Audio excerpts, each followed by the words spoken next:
let's create a FKIK Arm switch control. Right, you are free to use the globe control.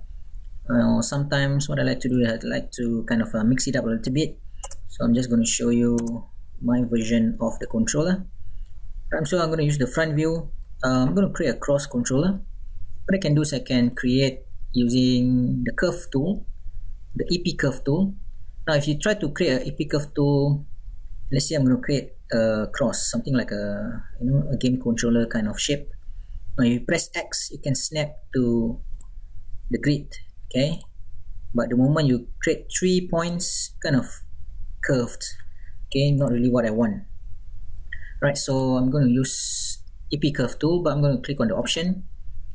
Now by default it's 3 cubic, so that's what's going to help you to create a curve. Now I want it to be just linear, okay, number 1 linear. Right, so now I can press X and I can snap here. Let's start from here. 1, 2, 3, 4, 5, 6, 7, 8, 9, 10, 11, 12, and back 13. Right, so something interesting. Okay, so I need to center pivot here. Okay, modify center pivot. Right, now what I need to do next is I just need to kind of move it somewhere. Okay, maybe I kind of move it under the armpit. Okay, press V, or sorry, press X. Okay, I can snap to grid.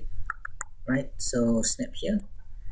Press Ctrl D. I'm going to create another one for the right hand side. Okay. Sometimes I like to kind of create for both sides, and after that just continue working on one side of the arm.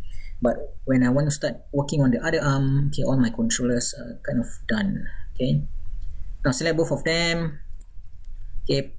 Use your R to scale. Let's scale it down. Okay, it's kind of big. Right, so slightly small, maybe slightly higher a bit, somewhere around here. Now okay, I don't want the character to kind of fold his hand down and then the controller just disappears, so usually I like to put it slightly at the back as well. Okay,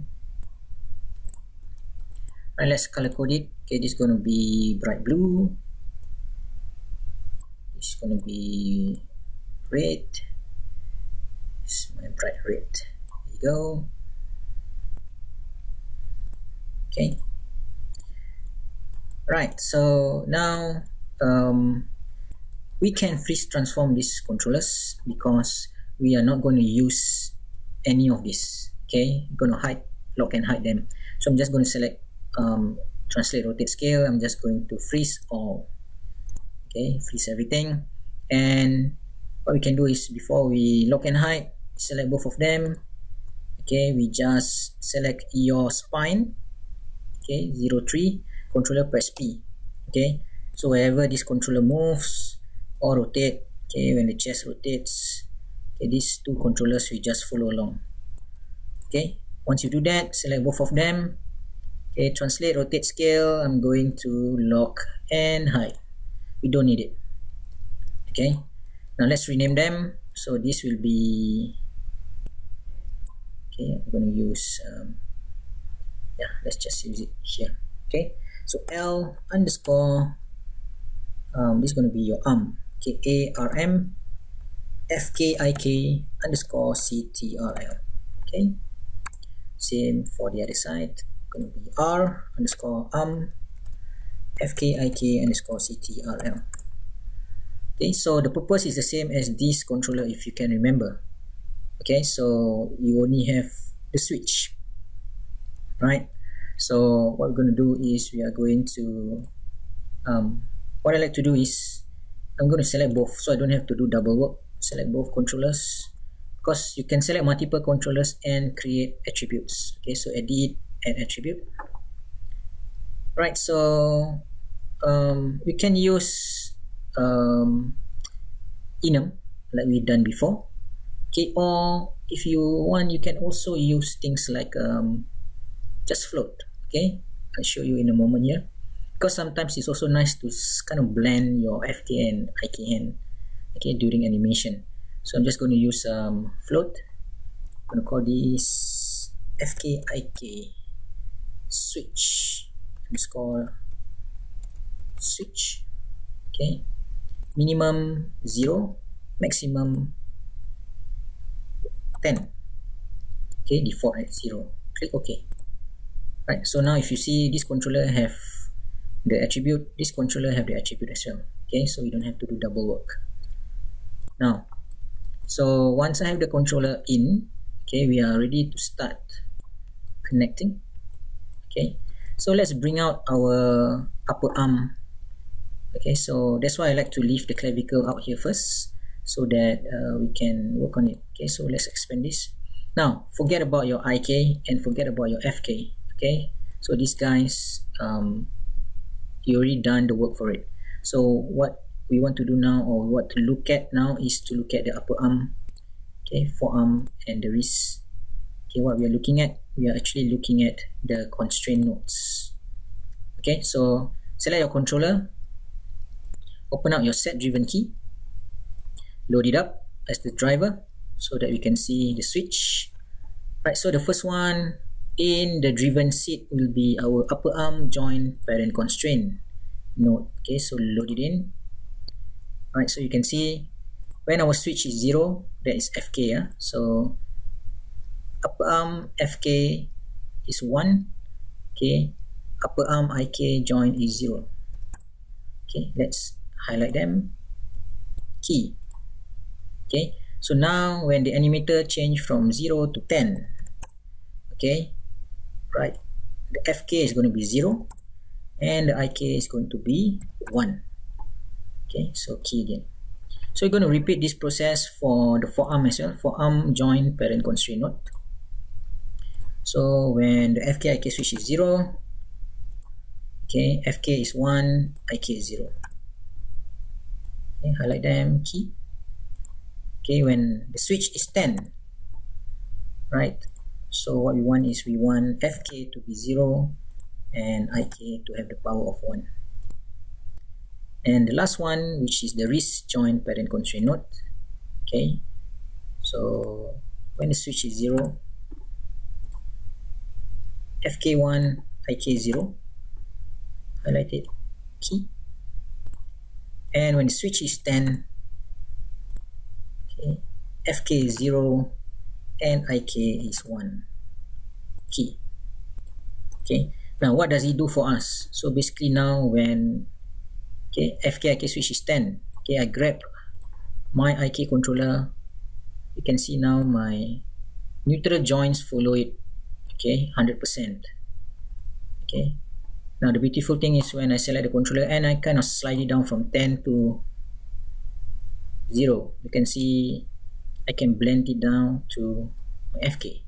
Okay, so where 0 is now at FK. If I rotate my controller's upper arm, rotate the elbow, okay, you can see it's 100% to the FK. Right, so why I'm doing a slider, sometimes it's nice when you're animating, and while you're animating you want to kind of blend it into an IK or back into an FK. Okay, now even though the arm is working, if I were to rotate the hand controller, right, you can see that, okay, whether it's FK or it's IK, okay, the fingers or the hand joints they are not rotating, right? So we need to add a rotation constraint here. Now as you can see, if I were to move my IK controller, now we are in IK mode, okay, right, you can see the hand joints actually follow in terms of position. Why? Because our hand joint is already parented to the wrist joint, okay, which is also following the IK wrist now, right? So there's no problem there. Okay, when I switch it to FK, okay, right, the wrist joint follow the FK wrist and the hand joint follow the wrist joint.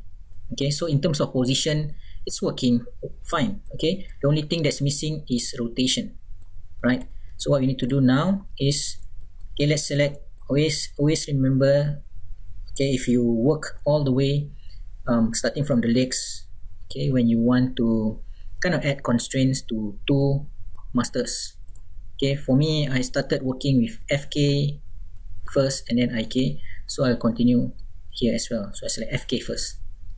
Okay, so hand FK followed by hand IK controllers. Okay, and then followed by my hand joint. Okay, so click on the hand joint here. Okay, so that's the L hand joint. Okay, now so this guy, the joint is going to be the slave. Okay, so I have two masters. Okay, the FK controller followed by the IK controller, these are my masters, and my slave is the hand joint. Right, constraint, not parent, not point, but orient constraint. Okay, this is for rotation only. Now I'm going to go to the option, make sure this is not checked. Okay, because I want it to snap to the controller's rotation. Okay, so click add. Right, now at the moment, if you look at the constraint node, okay, here it is. Okay, orient constraint, you'll be able to see both of them still have the power to rotate the hand joint. Okay, so again we need to also do the FKIK switch. Okay, so load it as a driver. Right, so grab your hand joint orient constraint node. Okay, put it here. So when the controller is 0, okay, who's controlling the orient constraint? FK is 1, IK is 0. Highlight them and key. And when your switch is 10, okay, which is IK mode, okay, your FK orient constraint is 0 and your IK orient constraint is 1. Okay, key it again. Right, so just check. When it's 10, IK is 1. When it's 0, IK is 0. Okay, FK is 1. Right, so now what mode are we in? Okay, we are in FK. So if I were to rotate my controllers, okay, you can see, okay, not only that the hand joints are following, but when I select my controller and rotate, voila. Okay, so now the fingers are all moving. Okay, when I switch it to IK, okay, now it's following my IK controller. Okay, move around. When I'm ready to rotate, I can rotate as well. Okay, so that's for the hand rotation. Right, so it's going to be the same for the right hand side. Okay,